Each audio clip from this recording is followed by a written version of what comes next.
अर्हन्तो भगवन्त इन्द्रमहिता सिद्धाश्च सिद्धिस्थिता आचार्या जिनशासनोन्नतिकरा पूज्या उपाध्यायका श्री सिद्धांत सुपाठका मुनिवरा रत्नत्रयाराधका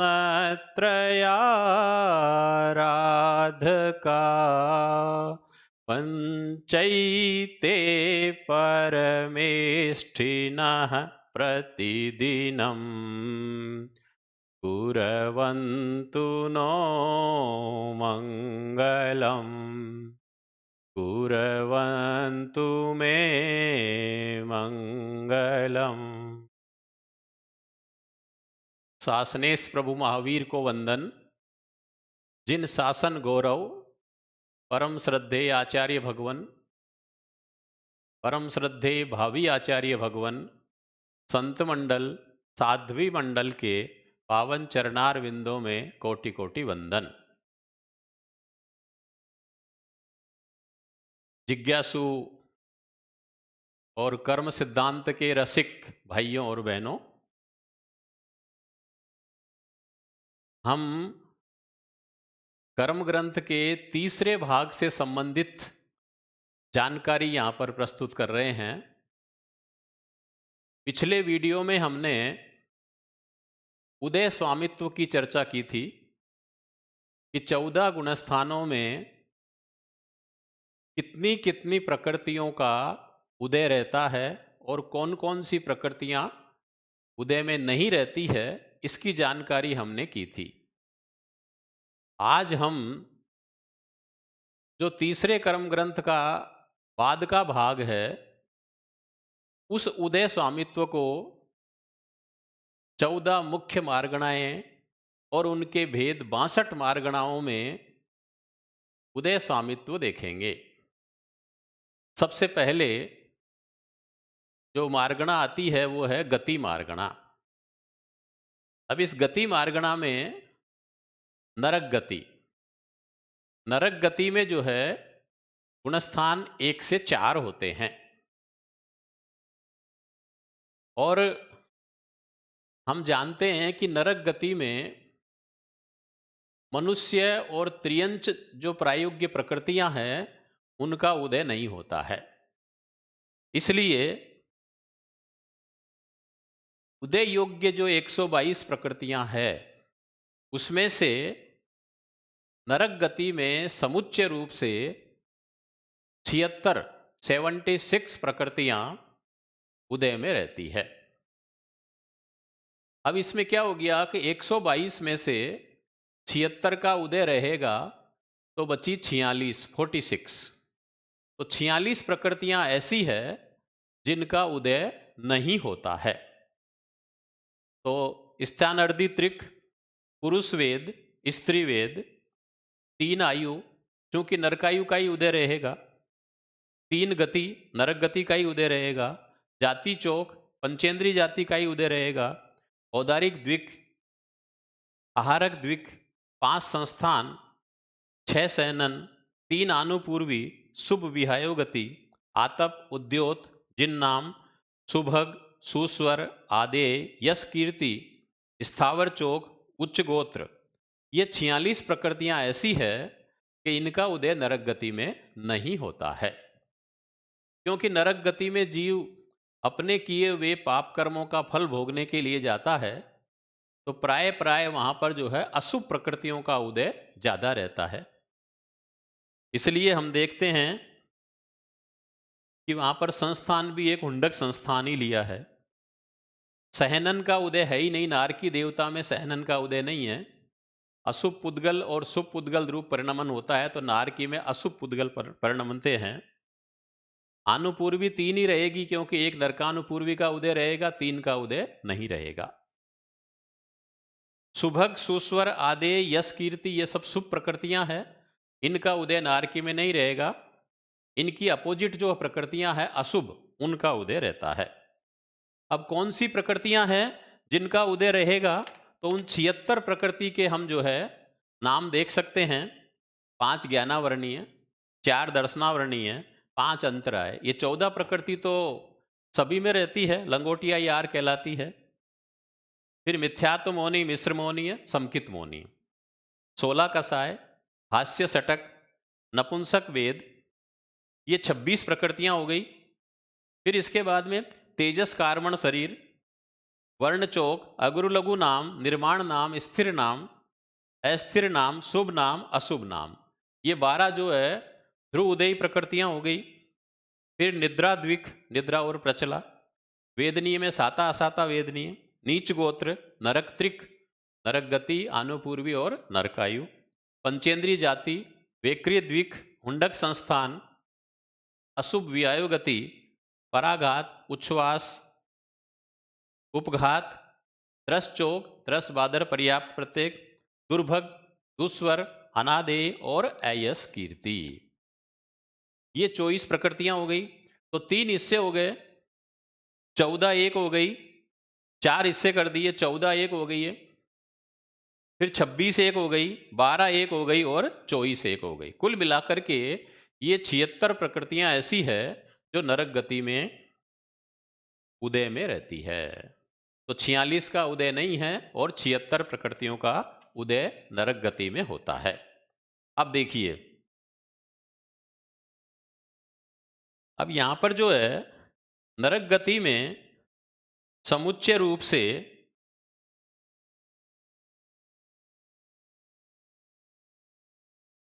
4 गुणस्थान लिए गए हैं। तो पहले गुणस्थान में 76 में से 74 प्रकृतियां उदय में रहेगी, 74। 2 प्रकृतियां ऐसी है जो पहले गुणस्थान में उदय में नहीं आती। कौन सी नहीं आती? मिश्र मौनी और समकित मौनी।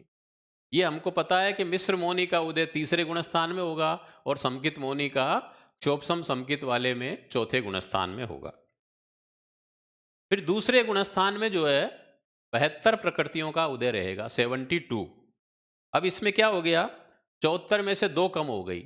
एक तो नरकानुपूर्वी का अनुदय हो गया, क्योंकि ये हमने पहले भी देखा था कि कोई भी जीव दूसरे गुणस्थान में रहते हुए नरक गति में नहीं जाता है। नरकानुपूर्वी का उदय दूसरे गुणस्थान में नहीं माना जाता है और मिथ्यात्व मौनी का जो है उदय विच्छेद हो जाता है।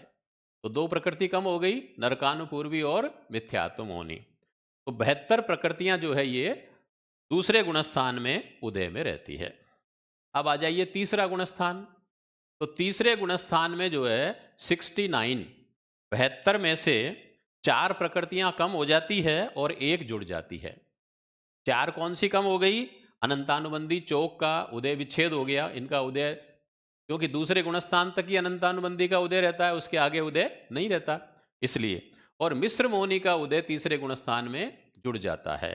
तो इस तरह से 4 तो कम हो गई, 1 प्लस हो गई, तो कुल मिलाकर 3 प्रकृतियां कम हो गई। तो 69, 69 प्रकृतियां जो है तीसरे गुणस्थान में उदय में रहती है। अब चौथा गुणस्थान में जो है 70 प्रकृतियां उदय में रहेगी। अब इसमें क्या होगा, मिश्र मौनी का उदय तो कम हो जाएगा और समकित मौनी का उदय जुड़ जाएगा और एक नरकानुपूर्वी का उदय और जुड़ जाएगा। देखिए, दूसरे गुणस्थान में हमने नरकानुपूर्वी का उदय कम किया था, वो चौथे गुणस्थान में वापस ऐड हो सकता है। उसका कारण यह है कि कोई भी जीव जब नरक गति में जाता है तो या तो पहले गुणस्थान में रहते हुए जाता है या चौथे गुणस्थान में रहते हुए जाता है। इसलिए दूसरे में कम करके और चौथे गुणस्थान में वापस उसको मिलाया गया है। तो इस तरह से चौथे गुणस्थान में जो है 70 प्रकृतियां उदय में रहती है। अब यहां पर एक बात जो है विशेष रूप से जो है हम देख सकते हैं कि जो कर्म ग्रंथ के तीसरे भाग की पुस्तक है उसका पेज नंबर चल रहा है अपने 33। इस 33 में जो है ज्ञातव्य में कुछ बातें अच्छी दी गई है। तो उसमें क्या दी है कि कर्म ग्रंथ के अनुसार पहली 3 नरक, उसमें जीव जो है, जो तीर्थंकर बनने वाला जीव है, वो जा सकता है और वो जाएगा तो वो समकित लेकर के जाता है। किंतु चौथी, पांचवी, छठी और सातवीं नारकी, इनमें कोई जीव समकित लेकर के नहीं जाता है। ये किसकी मान्यता है? कर्म ग्रंथ की मान्यता है। इसलिए चौथी नारकी से लेकर के और आगे की जो नारकियों में नरकानुपूर्वी का उदय इनमें नहीं माना जाता है, क्योंकि समकित लेकर के नहीं जाते, ऐसा मानते हैं। अब दूसरी एक मान्यता है कि पंच संग्रह की। पंच संग्रह भाग 2 है, उसकी जो टीका है उसके अनुसार कहा गया है कि त्रियंच और मनुष्य जो है समकित लेकर के और पहली नरक में ही जा सकता है। कर्म ग्रंथ वाले तो 3 नरक में जाना स्वीकार करते हैं, पर पंच संग्रहकार पहली नारकी में ही मानते हैं, क्योंकि पहली नारकी में ही जीव जो है क्षायिक समकित लेकर के जा सकता है, आगे में नहीं। इसलिए इस पंच संग्रह की मान्यता के अनुसार दूसरी से सातवीं नारकी में जो जाने वाले जीव है वो चौथे गुणस्थान में नहीं रहेंगे, उनके नरकानुपूर्वी का उदय नहीं रहेगा। अब अगर यदि अपन सिद्धांत की बात करें, आगम की बात करें, तो उसमें क्या है कि पहले से लेकर और तीसरे गुणस्थान तक, पहले से लेकर तीसरी नरक तक तो जीव क्षायिक समकित लेकर जा सकता है, और 1 से लेकर के छठी नारकी तक क्षोभसम समकित लेकर के जा सकता है। सातवीं नारकी में तो जो है मिथ्या दृष्टि ही जाता है, पहले गुणस्थान में रहते हुए ही जाता है। तो ये मत भिन्नताएं हैं कर्म ग्रंथ, पंच संग्रह और सिद्धांत को लेकर के, तो उसकी जानकारी यहां पर दी गई है। अब आ जाइए आप त्रियंच गति मार्गणा। त्रियंच गति मार्गणा में देखिए गुणस्थान जो है 1 से 5 होते हैं, क्योंकि त्रियंच गति का जो जीव है वो श्रावक बन सकता है। इसलिए अब त्रियंच गति में समुच्चय रूप से कितनी प्रकृतियों का उदय रहेगा, तो वो हम देखते हैं कि समुच्चय रूप से 107 107 प्रकृतियों का उदय रहता है। अब इसमें 122 थी, उसमें से 15 छोड़ दी है। 15 ऐसी प्रकृतियां हैं जो त्रियंच गति में उदय में आती ही नहीं है, जैसे वैक्री अष्टक, नरक त्रिक, देव त्रिक और वैक्रिय द्विक, क्योंकि ये नरक प्रायोग्य और देव प्रायोग्य प्रकृतियां हैं। और आहारक द्विक साधुओं की आती है, मनुष्य त्रिक मनुष्य गति में उदय में आती है, जिन्नाम और उच्च गोत्र। ये पहले भी निवेदन किया जा चुका है कि नरक गति में जो है नीच गोत्र का ही उदय होता है। जैसे नरक गति में नीच गोत्र का उदय है, वैसे त्रियंच गति की जो बात अपन कर रहे हैं, तो त्रियंच गति में भी नीच गोत्र का ही उदय रहता है, इसलिए उच्च गोत्र का उदय टाल दिया।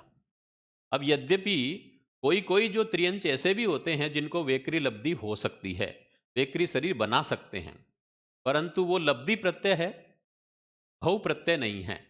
तो यहां भव प्रत्यय की अपेक्षा से बात कही गई है, क्योंकि जन्म से किसी भी त्रियंच में वेकरी लब्धि नहीं होती है, और हर एक में नहीं होती है। जो वेकरी लब्धि किसी त्रियंच में होती भी है तो वो पर्याप्त अवस्था में होती है, क्वचित कदाचित होती है। इस कारण से उसकी यहां पर विवक्षा नहीं की गई है, उसका कथन नहीं किया गया है। तो 15 प्रकृति माइनस कर दी तो बचेगी कितनी? 107, 107 प्रकृतियां त्रियंच गति में उदय में रहती है। अब आ जाइए पहला गुणस्थान। देखिए पहले गुणस्थान में 105 प्रकृति उदय में रहेगी। 2 प्रकृति कौन सी छूटेगी? वही समकित मोहनीय और मिश्र मोहनीय, क्योंकि इनका उदय आगे के गुणस्थानों में होता है, पहले गुणस्थान में उदय नहीं होता है। दूसरे गुणस्थान में 100 प्रकृतियां उदय में रहेगी, 5 प्रकृति कम हो जाएगी, सूक्ष्म त्रिक, आतप और मिथ्यात्व मोहनी, क्योंकि ये सब ऐसी प्रकृतियां हैं जो पहले गुणस्थान में ही उदय में रहती है। यद्यपि त्रियंच गति में इनका उदय है, पर पहले गुणस्थान में है, दूसरे में उदय नहीं है। इसलिए सूक्ष्म, अपर्याप्त, साधारण, 3 तो ये हो गई, आतप और मिथ्यात्व मोहनी, 5 प्रकृतियों का उदय विच्छेद हो जाता है। तो दूसरे गुणस्थान में कितनी प्रकृतियां उदय में रहेगी? 100। अब देखिए तीसरा गुणस्थान, तीसरे गुणस्थान में रहेगी 91, 91 प्रकृतियां उदय में रहेगी। इसमें क्या होगा?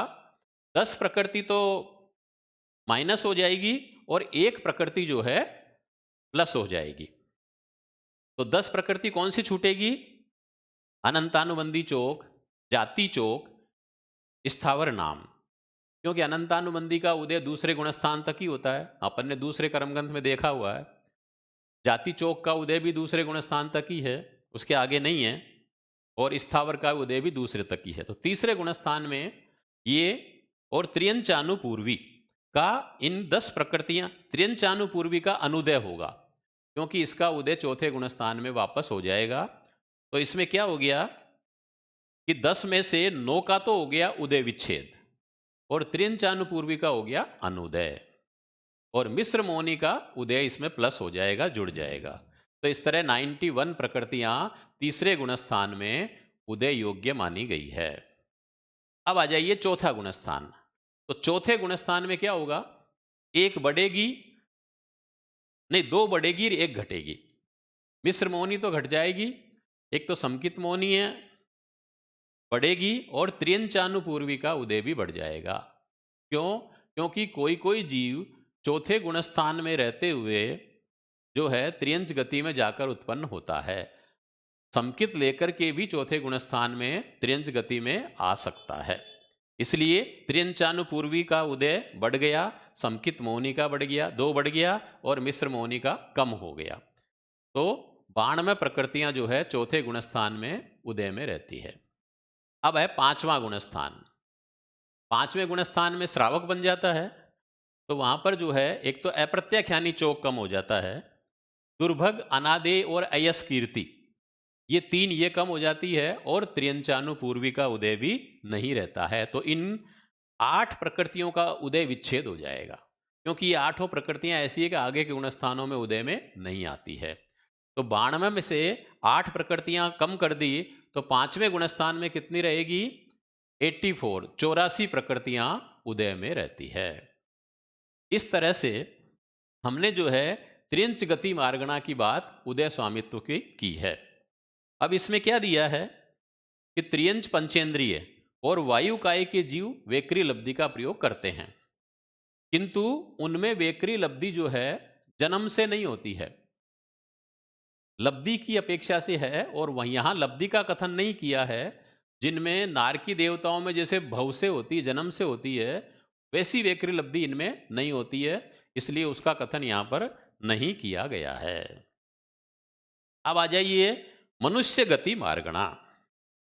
देखिए मनुष्य गति में पूरे ही गुणस्थान हो सकते हैं, 1 से लेकर के 14 गुणस्थान हो सकते हैं।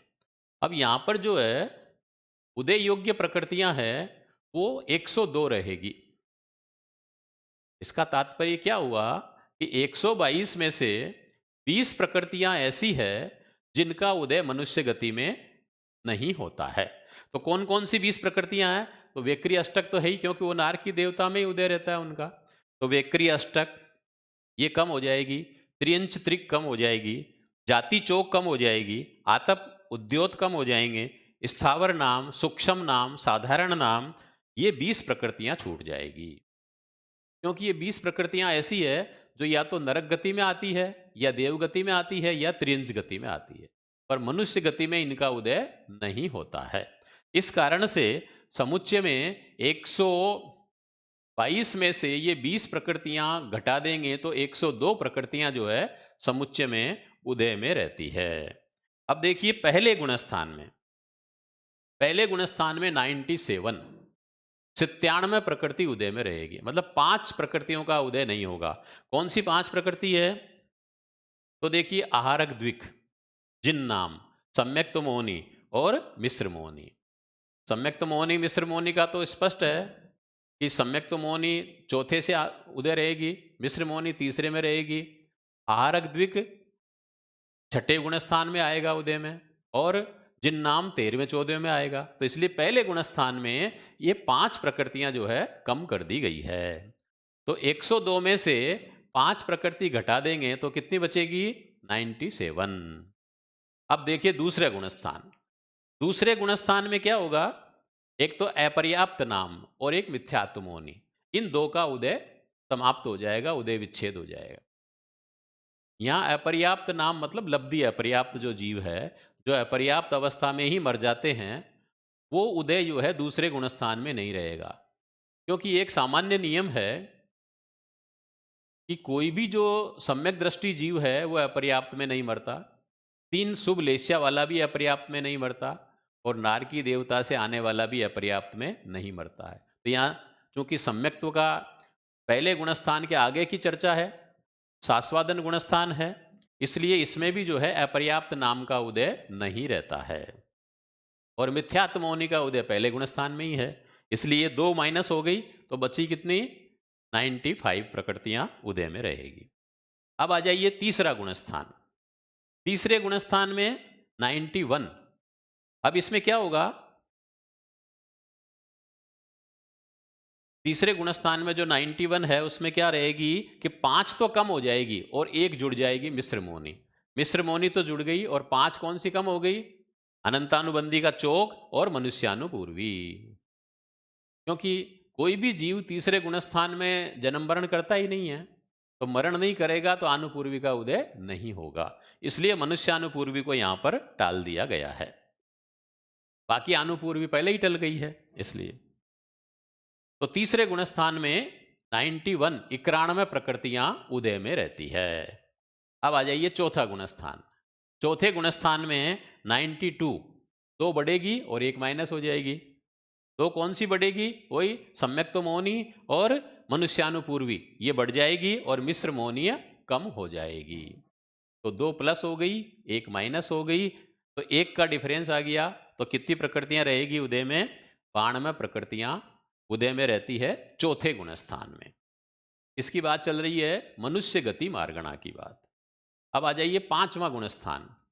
5वें गुणस्थान में श्रावक बन जाता है, तो श्रावक बनने के कारण से उसमें जो है अप्रत्याख्याना वर्ण चोक, इसका उदय नहीं रहता है। मनुष्यानुपूर्वी का उदय नहीं रहेगा। दुर्भग अनादेय अयस कीर्ति का उदय नहीं रहेगा, क्योंकि श्रावक बन गया है, व्रती बन गया है, इसलिए इन तीनों अशुभ प्रकृति का उदय भी नहीं रहेगा। नीच गोत्र का भी उदय नहीं होगा, इनका उदय विच्छेद हो जाएगा। तो 9 प्रकृतियां माइनस हो गई, तो 92 में से 9 प्रकृतियां कम हो गई, तो बची कितनी? 83 83 प्रकृतियों का उदय 5वें गुणस्थान में रहेगा। इसके आगे जो है छठे गुणस्थान से लेकर के और 14वें गुणस्थान तक जो अपन दूसरे कर्म ग्रंथ में उदय स्वामित्व पढ़ते हैं, जो अभी अपन ने देखा था पिछले वीडियो में, तो उसी के अनुसार यहां पर जो है मनुष्य गति का कह देना चाहिए। अब इसमें क्या है कि वही बात है कि वेक्री लब्धि जो है किसी किसी मनुष्य में हो सकती है। अगर यदि उस वेक्री लब्धि की अपेक्षा कथन करें तो वेक्रिय द्विक और उद्योत नाम, ये 3 प्रकृति और बढ़ जाएगी समुच्चय में ही।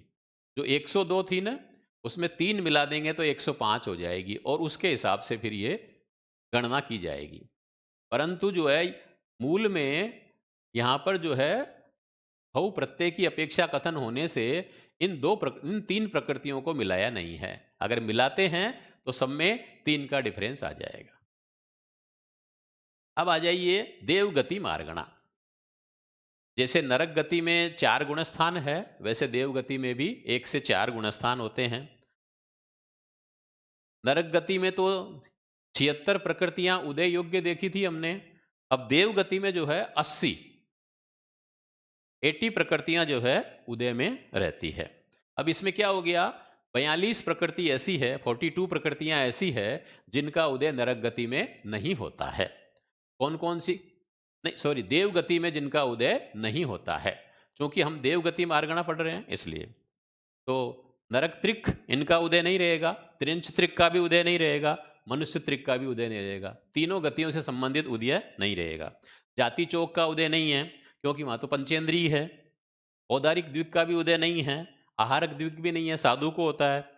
6 सैनन का उदय नहीं है। देखिए सैनन का उदय नारकी में भी नहीं था और देवता में भी नहीं है।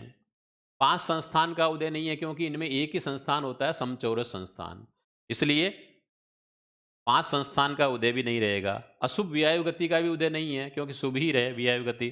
आतप उद्योत का उदय नहीं है, जिन नाम का उदय भी नहीं है, स्थावर चौक का भी उदय नहीं है, दुस्वर का भी उदय नहीं है, क्योंकि सुस्वर का ही उदय माना गया है।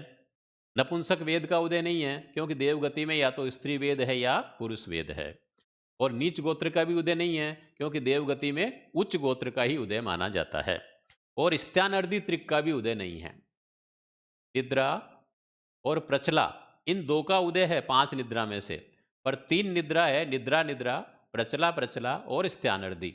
इन 3 जो बाद वाली निद्रा है उनका उदय तार्की देवता में नहीं होता है। तो इस तरह से कुल मिलाकर के 42 प्रकृतियां ऐसी है जिनका उदय देवगति में समुच्चय रूप में ही नहीं होता है। अब इसको हम 4 गुणस्थानों में देखते हैं। तो जो 80 प्रकृतियां उदय योग्य है, उसमें से देवगति में पहले गुणस्थान में 78 प्रकृतियां उदय में रहती है। कौन सी 2 प्रकृति छूट गई? वही सम्यक्त मोहिनी और मिश्र मोहिनी, 2 कम हो गई। दूसरे गुणस्थान में जो है, अब देखिए दूसरे गुणस्थान में 77, 78 थी तो एक और कम हो गई। कौन सी कम हो गई? मिथ्यात्व मोहिनी कम हो गई। अब देखिए यहां नरकानुपूर्वी कम नहीं हुई है, क्योंकि देवानुपूर्वी यहां पर कम नहीं हुई। जैसे नरक गति में नरकानुपूर्वी कम हुई थी, तो यहां देवगति में देवानुपूर्वी कम नहीं हुई है। क्यों? क्योंकि देवगति में तो कोई जीव जो है सास्वादन संकित लेकर के भी उत्पन्न हो सकता है, इसलिए देवानुपूर्वी को यहां पर कम नहीं किया गया है, एक मिथ्यात्व मोहिनी को ही कम किया है।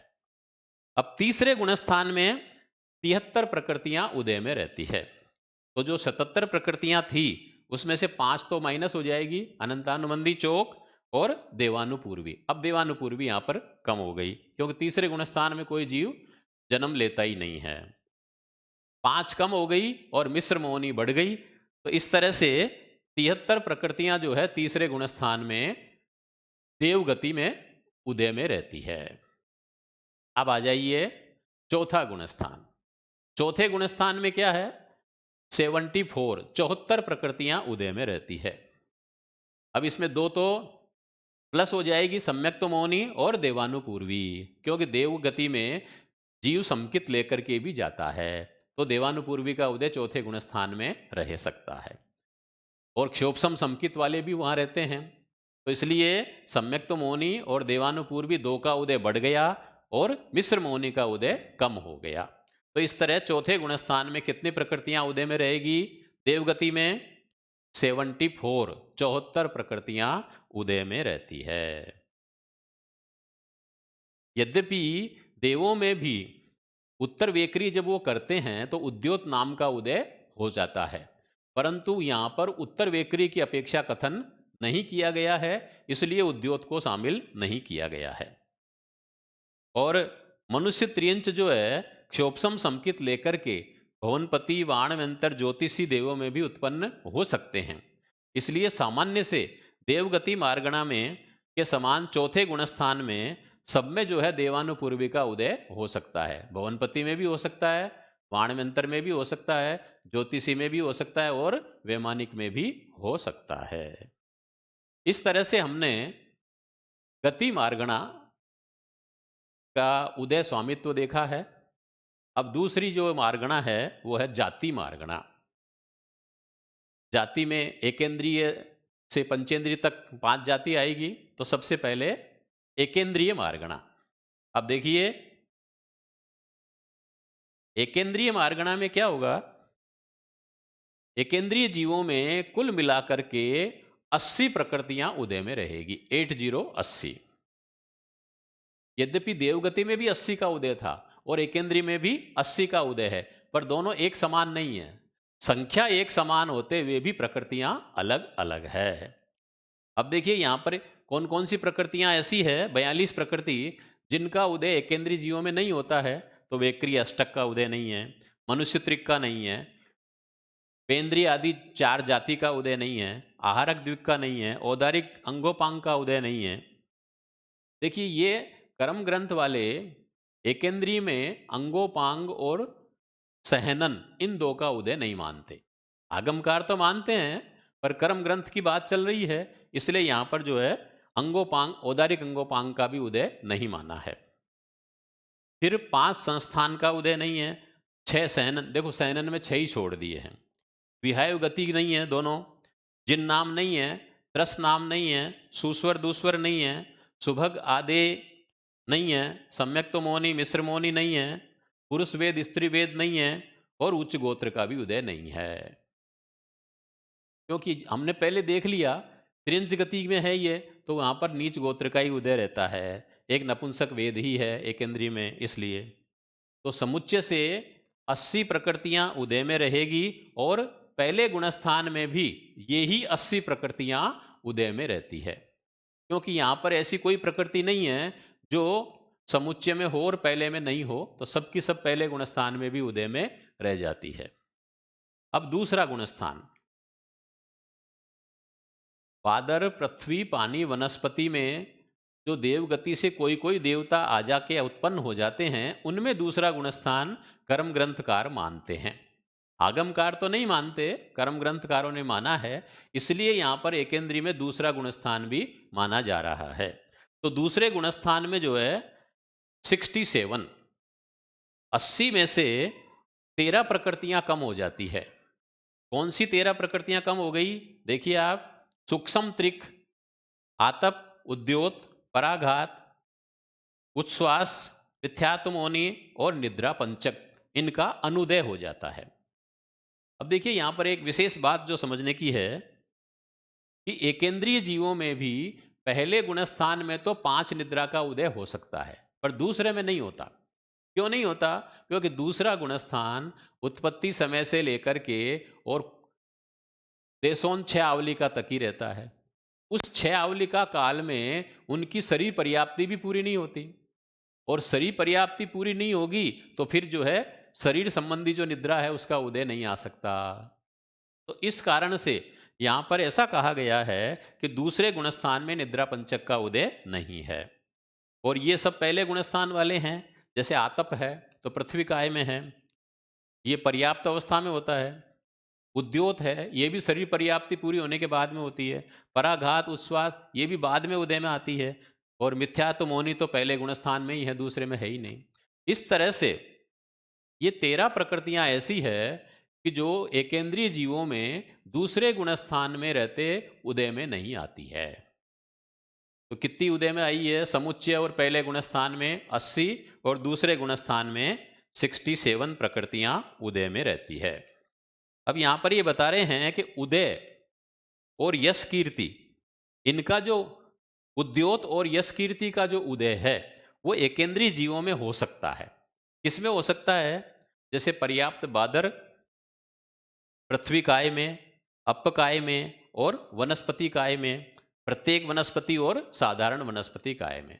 मतलब एकेंद्रीय के जो 4 भेद हैं, उन 4 भेदों में उद्योत और यश का उदय हो सकता है, बाकी में नहीं होता। एकेंद्रीय के जो 22 भेद होते हैं उसमें से कितने लिए? यहां पर 4 लिए हैं।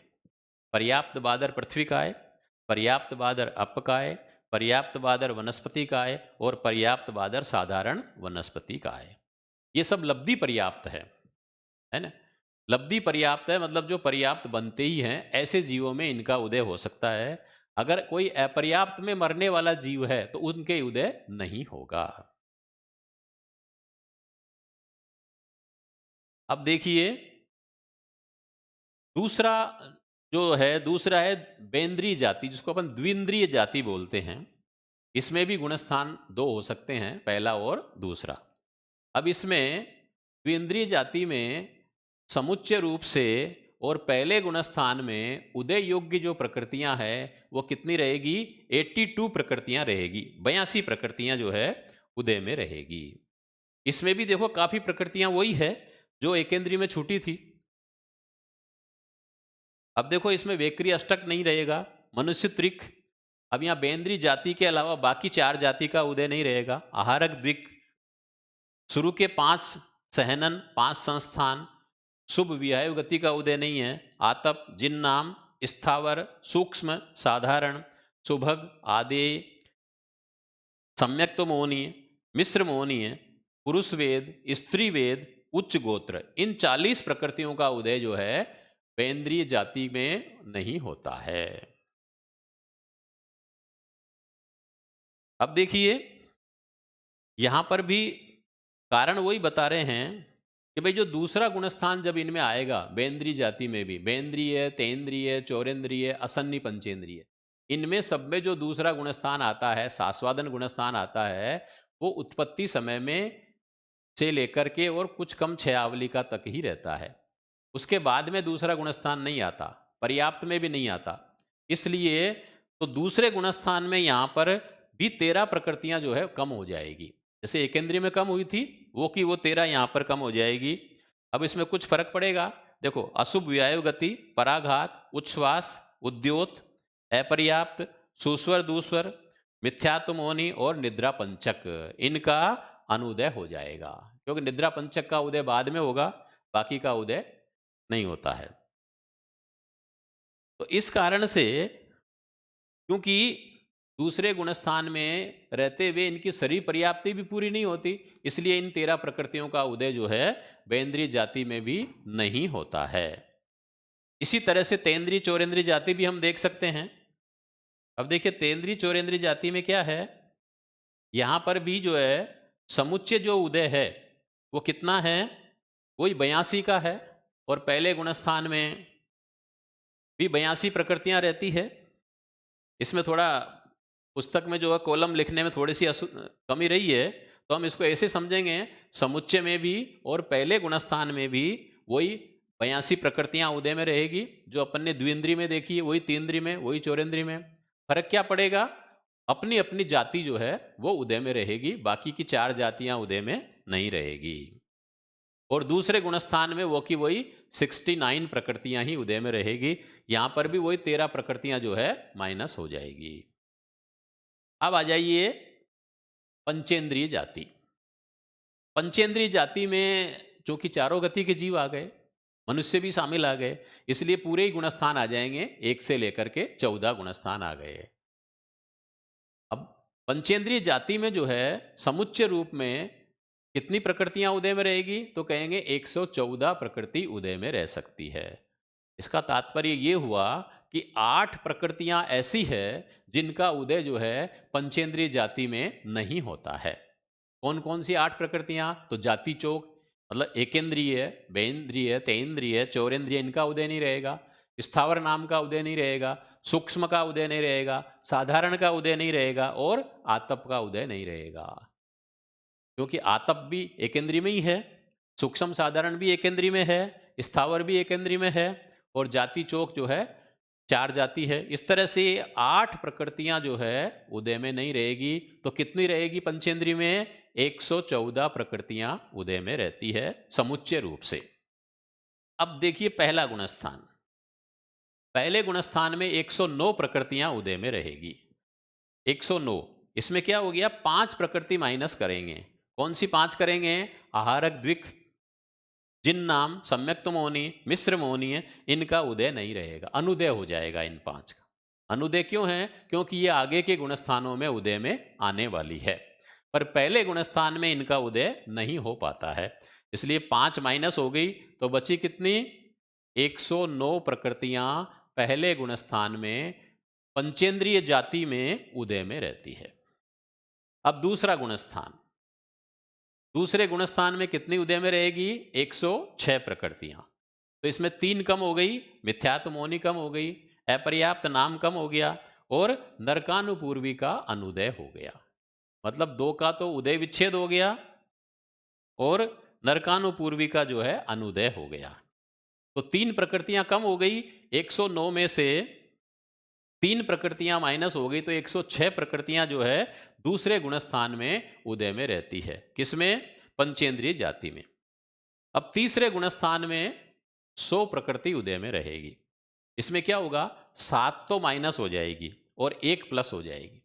प्लस तो कौन सी होगी, मिश्र मोहनी जुड़ जाएगी, और साथ में अनंतानुबंधी चौक गया, और 3 अनुपूर्वी चली गई। क्योंकि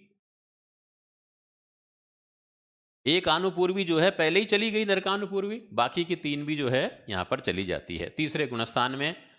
इस कारण से जो है कितनी प्रकृतियां रह गई, तो 100 प्रकृतियां रहेगी। अनंतानुबंधी चौक चला गया और अनुपूर्वी त्रिक चली गई, और मिश्र मोहनी का उदय बढ़ गया। अब चौथे से लेकर के और 14वें गुणस्थान में जो अपन जिसे दूसरे कर्म ग्रंथ में जो उदय स्वामित्व में देखा है, उस उदय अधिकार के अनुसार यहां पर भी जो है पूरे के पूरे 14 गुणस्थान समझ लेने चाहिए। अब देखिए आ गया काय मार्गणा। काय मार्गणा में है सबसे पहले पृथ्वी काय। पृथ्वी काय में जो है समुच्चय रूप से 79 प्रकृतियां उदय में रहती है। जो अभी अपन ने एकेंद्रीय मार्गणा देखी थी उसमें प्रकृतियां कितनी थी? 82 प्रकृतियां थी। एकेंद्रीय में 82 प्रकृति थी और यहां पर कितनी रह गई है? 79 है, तो 3 का फर्क पड़ा है।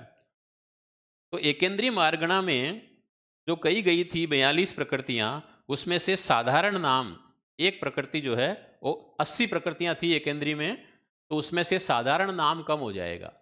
क्यों कम हो गया? क्योंकि साधारण नाम का उदय जो है वनस्पति काय में होता है, पृथ्वी काय में नहीं होता। इसलिए 80 में से 1 माइनस कर देंगे साधारण नाम, तो कितनी रह जाएगी? 79 प्रकृतियां जो है पृथ्वी काय के जीवों में समुच्चय रूप में और पहले गुणस्थान में उदय में रहेगी।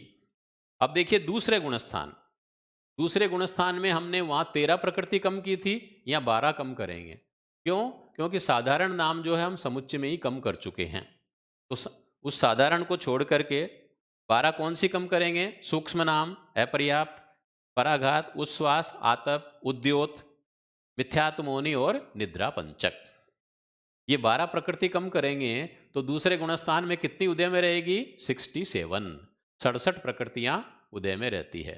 इस तरह पृथ्वी काय में 2 गुणस्थान है, पहले गुणस्थान में और समुच्चय में 79 और दूसरे गुणस्थान में 67 प्रकृतियां उदय में रहती है।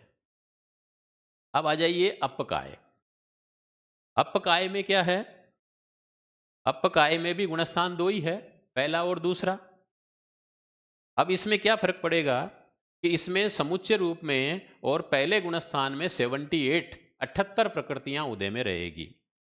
अब इसमें 1 का फर्क क्यों पड़ा है? 1 इसलिए है क्योंकि जो है पृथ्वी काय मार्गणा में जो 43 प्रकृतियां कही थी उसमें से यहां आतप और कम हो जाएगी, क्योंकि आतप नाम का उदय जो है पृथ्वी काय में तो होता है पर अपकाय में नहीं होता। इसलिए 1 और कम कर दी तो यहां पर 78 प्रकृतियां, 78 प्रकृतियां जो है समुच्चय से रहेगी और पहले गुणस्थान में भी रहेगी। और दूसरे गुणस्थान में 11 प्रकृतियां माइनस हो जाएगी। कौन सी 11?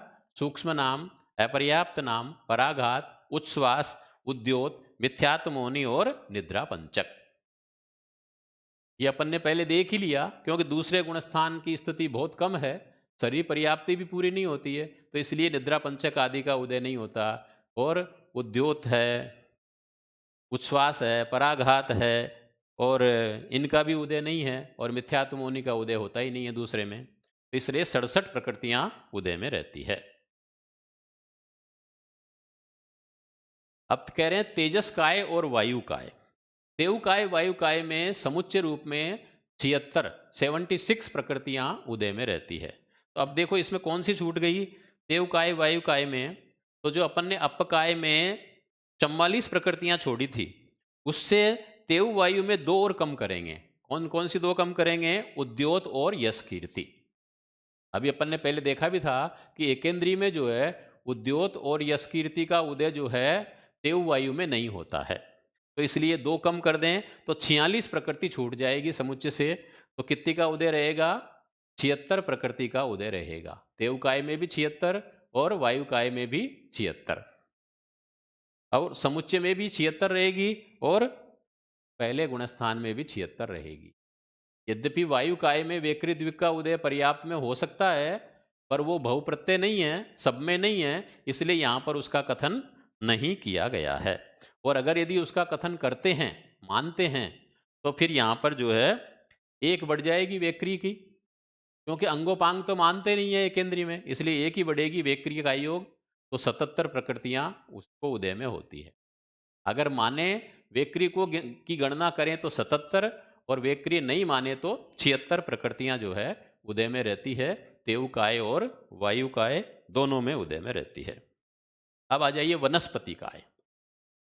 अब वनस्पति काय में क्या है कि एकेंद्रीय मार्गणा में हमने जो 42 प्रकृतियां छोड़ी थी उसमें से आतप नाम को और छोड़ दें, क्योंकि आतप नाम का उदय वनस्पति काय में भी नहीं होता। यशकीर्ति का होता है, उद्योत का होता है, पर आतप का उदय नहीं होता। इसलिए आतप और छोड़ दें तो 43 प्रकृति कम कर देंगे समुच्चय में से, तो कितनी बचेगी? 79 प्रकृतियां समुच्चय रूप से और पहले गुणस्थान में भी वनस्पति काय में उदय में रहेगी 79। और दूसरे गुणस्थान में 67 12 प्रकृति छूट जाएगी। कौन सी 12 छूटेगी? वही जो पहले छोड़ी थी अपन ने पृथ्वी काय में, सूक्ष्म त्रिक, पराघात, उच्छ्वास, उद्योत और मिथ्यात्मोनि और निद्रा पंचक, ये 12 प्रकृति यहां भी छूट जाएगी।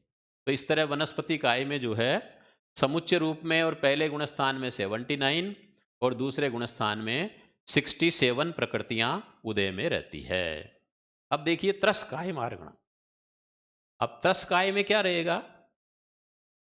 त्रस काय में चूंकि चारों ही गति के जीव आ गए, मनुष्य भी शामिल आ गए, इसलिए वहां पर गुणस्थान सारे हो जाएंगे, 1 से 14 गुणस्थान हो जाएंगे। और समुच्चय रूप में त्रस काय में जो है कितनी प्रकृतियां उदय में रहेगी? तो 117 प्रकृति उदय में रहती है। मतलब 5 प्रकृति ऐसी है जो त्रस काय में उदय में नहीं रहती। कौन सी 5 नहीं है? स्थावर नाम, सूक्ष्म नाम, साधारण नाम, एकेंद्रीय, आतप, ये 5 प्रकृतियां हो गई। स्थावर नाम एकेंद्रीय में रहेगी, सूक्ष्म साधारण ये भी एकेंद्रीय में है और आतप भी एकेंद्रीय में ही होता है। इस तरह 5 प्रकृतियां जो है त्रस काय में उदय में नहीं आती है। इसलिए समुच्चय रूप से कितना उदय लेंगे? 117 प्रकृतियां उदय में रहेगी। 122 में से ये 5 माइनस कर देंगे। अब पहले गुणस्थान में कितनी उदय में रहेगी? 112। इसमें क्या होगा? 5 छूट जाएगी। 117 में से 5 कौन सी छूटेगी? आरक द्विक, जिन्नाम, सम्यक्तमोनि और मिश्रमोनि, ये 5 कम हो जाएगी, क्योंकि इन 5 का उदय दूसरे गुणस्थान में नहीं होकर के, पहले गुणस्थान में इनका उदय नहीं होकर के आगे के गुणस्थानों में होता है। अब दूसरे गुणस्थान में कितनी रहेगी त्रस काय में? 109। अब इसमें क्या हो गया? 3 प्रकृतियां और कम कर देंगे। 112 में से कौन सी 3 छोड़ेंगे? तो देखिए मिथ्यात्मोनि गई, अपर्याप्त नाम गया और नरकानुपूर्वी का अनुदय हो गया, क्योंकि नरकानुपूर्वी का उदय दूसरे गुणस्थान में नहीं होता पर चौथे में होता है, इसलिए अनुदय का है। तीसरे गुणस्थान में 100 प्रकृतियां उदय में रहेगी। अब इसमें 10 कम हो गई, अनंतानुबंधी चौक गया, विकल्त्रिक गया, आनुपूर्वी का अनुदय हो गया और मिश्र मोहनी बढ़ गई। क्या हुआ कि 109 प्रकृतियां जो थी ना, उसमें से 10 तो माइनस हो गई और एक मिश्र मोहनी प्लस हो गई, तो कुल मिलाकर के जो है 9 प्रकृतियों का डिफरेंस आया। तो 100 प्रकृतियां तीसरे गुणस्थान में इस त्रस काय मार्गणा में उदय मानी गई है। चौथे से लेकर के और 14वें गुणस्थान तक दूसरे कर्म ग्रंथ का जो उदयाधिकार है उसके समान यहां पर भी समझ लेना चाहिए। देखिए हम जगह जगह जो ये इस बात को समझ रहे हैं कि दूसरा जो कर्म ग्रंथ है उसका जैसे बंध स्वामित्व है, उसी तरह उदय स्वामित्व है 14 ही गुणस्थानों में, वो बड़ा महत्वपूर्ण है। तो हमको जो है बंध स्वामित्व भी अच्छी तरह समझा हुआ रहेगा, तो हमारा बंध के लिए मार्गणाओं में बंध स्वामित्व को समझने में सहायता रहेगी। इसी तरह अगर उदय स्वामित्व समझा हुआ है तो मार्गणाओं में उदय स्वामित्व समझने में हमको बहुत सुविधा रहेगी। अब अगली जो मार्गणा आ रही है वो है योग मार्गणा। योग मार्गणा में क्या है? 3 योग होते हैं, मनोयोग, वचन योग और काय योग। अब देखिए मनोयोग में सबसे पहले मनोयोग लेते हैं अपन। मनोयोग में समुच्चय में 109 प्रकृतियां उदय में रहती है। 109, इसका मतलब क्या हो गया कि 13 प्रकृतियां ऐसी है जिनका उदय मनोयोग मार्गणा में नहीं होता, जैसे स्थावर चोक, जाति चोक, आतप नाम और आनुपूर्वी चतुष्क। स्थावर चोक, स्थावर नाम, सूक्ष्म नाम, अपर्याप्त नाम, साधारण नाम, ये सब एकेंद्रीय की है। जाति चोक में एकेंद्रीय, बेंद्रीय, तेंद्रीय, चौरेंद्रीय, क्योंकि मन होता ही नहीं है। आतप नाम जो है पृथ्वी काय में ही है और आनुपूर्वी चारों ले ली है क्योंकि बाटा बेहती अवस्था में ही आनुपूर्वी का उदय है, उसके बाद में उदय नहीं है, इसलिए उस समय मन होता नहीं है। तो कुल 13 प्रकृतियां छोड़ दी है, तो कुल मिलाकर के बच गई कितनी? 109। तो समुच्चय में कितनी आ गई? 109 प्रकृति उदय में रहती है। अब देखिए पहले गुणस्थान में, पहले गुणस्थान में कितनी रहेगी? 104 प्रकृतियां उदय में रहेगी। वही 5 छूट जाएगी, आरक, द्विग, जिन्नाम, सम्यक्त मोहनी और मिश्र मोहनी। दूसरे गुणस्थान में 103, एक और छूट गई, कौन सी? मिथ्यात्व मोहनी छूट गई, क्योंकि पहले गुणस्थान में ही उदय मिथ्यात्व मोहनी का, इसलिए। तीसरे गुणस्थान में 100, 4 छूट गई, अनंतानुबंधी चौक गया और मिश्र मोहनी बढ़ गया, क्योंकि अनंतानुबंधी का उदय दूसरे गुणस्थान में ही है, तीसरे में नहीं है, और मिश्र मोहनी का उदय तीसरे में है, इसलिए 4 माइनस 1 प्लस बराबर 100। चौथे गुणस्थान में भी 100 ही रहेगी। क्यों रहेगी? क्योंकि एक समकित मोहनी बढ़ेगी और एक मिश्र मोहनी घट जाएगी, तो वो की वो संख्या रह गई, तो चौथे गुणस्थान में भी 100 रह जाएगी। और 5वें से लेकर के और 13वें गुणस्थान तक वही दूसरा कर्म ग्रंथ का जो उदय स्वामित्व है उसके समान यहां पर भी पूरा का पूरा समझ लेना चाहिए। अब वो बार बार हम रिपीट नहीं कर रहे हैं, क्योंकि हमने शुरू में जो है उदय स्वामित्व सभी गुणस्थानों का बतला दिया है, तो उसके अनुसार यहां पर भी समझ लेना चाहिए। अब देखिए वचन योग मार्गणा। वचन योग में क्या है? यहां पर भी जो है समुच्चय जो प्रकृतियां हैं वो कितनी है? 112 प्रकृति उदय में रहेगी। अब यहां 10 प्रकृति छूटेगी, 122 में से कौन सी 10 छूटेगी? तो स्थावर चौक तो है ही, एकेंद्रीय जाति, आतप और आनुपूर्वी चौक। आनुपूर्वी चौक वहां भी छूटी थी मनयोग में भी, और यहां भी छूट गई। स्थावर चौक वहां भी छूटा था और यहां भी छूट गया, और यहां एकेंद्रीय जाति छूटी है, वहां जाति चौक छोड़ा था अपन ने, क्योंकि बेंद्रीय, तेंद्रीय, चौरेंद्रीय में भी जो है वचन योग होता है, इसलिए यहां पर 12 प्रकृतियां माइनस की है, नहीं 10 प्रकृतियां माइनस की है, और 112 का जो है समुच्चय से उदय माना है। अब देखिए वचन योग में पहला गुणस्थान, पहले गुणस्थान में 107 प्रकृति उदय में रहेगी, 107। 5 छूट गई, वही 5 छूटेगी, आरक, द्विग, जिन्नाम, सम्यक्त मोहनी और मिश्र मोहनी, ये 5 का कम हो गई। इसमें आरक, द्विग, जिन्नाम, सम्यक्त मोहनी, मिश्र मोहनी, इनका सबका ही जो है अनुदय रहेगा, उदय विच्छेद नहीं है, अनुदय, क्योंकि आगे इनका उदय आएगा। दूसरे गुणस्थान में कितनी रहेगी? 103 प्रकृतियां उदय में रहेगी। अब यहां पर मिथ्यात्व मोहनी का उदय नहीं रहेगा और विकल त्रिक का उदय विच्छेद हो जाएगा। मिथ्यात्व मोहनी और विकलेंद्रीय त्रिक, बेंद्रीय, तेंद्रीय, चौरेंद्रीय जाति, इन चारों का उदय विच्छेद हो जाएगा, क्योंकि आगे के गुणस्थानों में ये प्रकृतियां उदय में नहीं आएगी। तो 4 प्रकृतियां कम हो गई, तो बची कितनी? 103। तो दूसरे गुणस्थान में 103, तीसरे में 100 हो जाएगी, वो की वही अनंतानुबंधी चौक गया और मिश्र मोहनी का उदय जुड़ गया, तो 4 माइनस हो गई, 1 प्लस हो गई, 100 रह गई। चौथे गुणस्थान में जैसे मनोयोग में थी वैसे के वैसे ही यहां पर है, समकित मोहनीय जुड़ गई और मिश्र मोहनीय कम हो गई, तो 100 की 100 प्रकृतियां चौथे गुणस्थान में रह गई। और 5वें से लेकर 13वें गुणस्थान तक जो है वही दूसरे कर्म ग्रंथ के उदय अधिकार के समान यहां पर भी कह देना चाहिए। देखिए मन योग और वचन योग ये दोनों ही पर्याप्त अवस्था में होते हैं। मन योग तो जो सन्नी होते हैं, सन्नी पंचेंद्रिय, उनमें ही रहता है, और वचन योग पेंद्रिय, द्विंद्रिय, त्रिंद्रिय, चतुरेंद्रिय, इनमें भी जो है पर्याप्त अवस्था में वचन योग होता है। अब देखिए यहां पर क्या किया है कि विकलेंद्रीय में जो वचन योग होता है वो पर्याप्त अवस्था में होता है, अपर्याप्त में नहीं होता। तो फिर जो है और भाषा पर्याप्ति पूरी होने के बाद होता है, जबकि दूसरा जो गुणस्थान है वो तो शरीर पर्याप्ति के पहले पहले ही रहता है, छयावलिका तक ही रहता है, तो इसलिए दूसरे गुणस्थान में भी जो है वचन योग नहीं रहता है। यद्यपि यहां पर जो है दूसरे गुणस्थान में विकल त्रिक का इसलिए यहां पर उदय विच्छेद कर दिया गया है।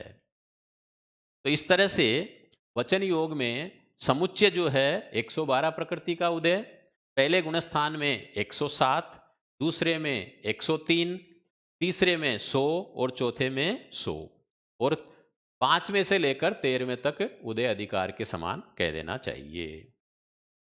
अब देखिए अगला आ रहा है काय योग मार्गणा। ये बड़ी महत्वपूर्ण है काय योग मार्गणा। इस काय योग में जो है सबसे पहले लेते हैं औदारिक काय योग। औदारिक काय योग किस में रहेगी? मनुष्य त्रियंचों में रहेगी। अपर्याप्त में भी होता है और पर्याप्त में भी होता है।